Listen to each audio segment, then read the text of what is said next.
Assalamualaikum warahmatullahi wabarakatuh. Saya Dia Aryati akan mempresentasikan makalah yang berjudul Organogenesis dan Embriogenesis dalam Kultur Jaringan Tumbuhan. Baik, adapun pembahasannya: 1. Pengertian organogenesis, 2. Morfologi dan fisiologi organogenesis, 3. Pengertian embriogenesis somatik, 4. Morfologi dan fisiologi embriogenesis. Apa itu organogenesis? Organogenesis dalam kultur jaringan adalah suatu proses terbentuknya organ dari jaringan, eksplan secara langsung maupun tidak langsung. Organogenesis ini merupakan jalur yang lebih mudah dan cepat tahapannya dibanding dengan embriogenesis somatik.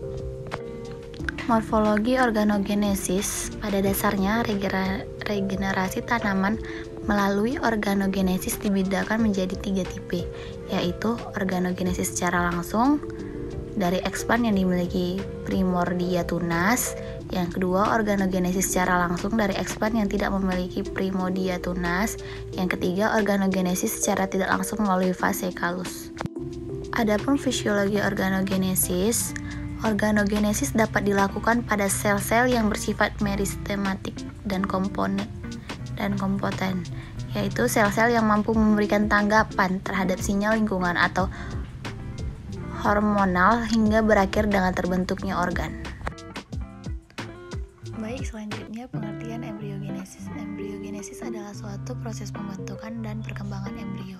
Proses ini merupakan tahapan perkembangan sel setelah mengalami pembuahan atau fertilisasi. Embriogenesis meliputi pembelahan sel dan pengaturan di tingkat sel. Sel pada embriogenesis disebut sebagai sel embriogenik. Embriogenesis somatik. Embriogenesis somatik adalah proses terbentuknya struktur menyerupai embrio dari sel. Fase yang dilewati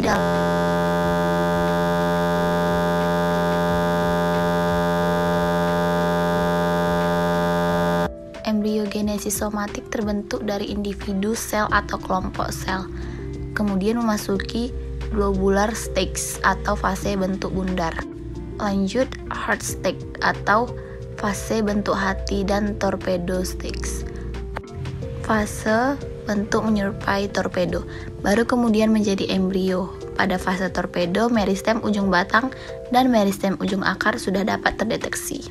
Nah, setelah itu ada morfologi embriogenesis. Embrio somatik biasanya berasal dari sel tunggal yang kompeten dan berkembang membentuk fase globular, hati, torpedo, dan akhirnya menjadi embrio somatik dewasa yang siap dikembangkan membentuk planlet atau tanaman utuh. Yang terakhir, fisiologi embriogenesis.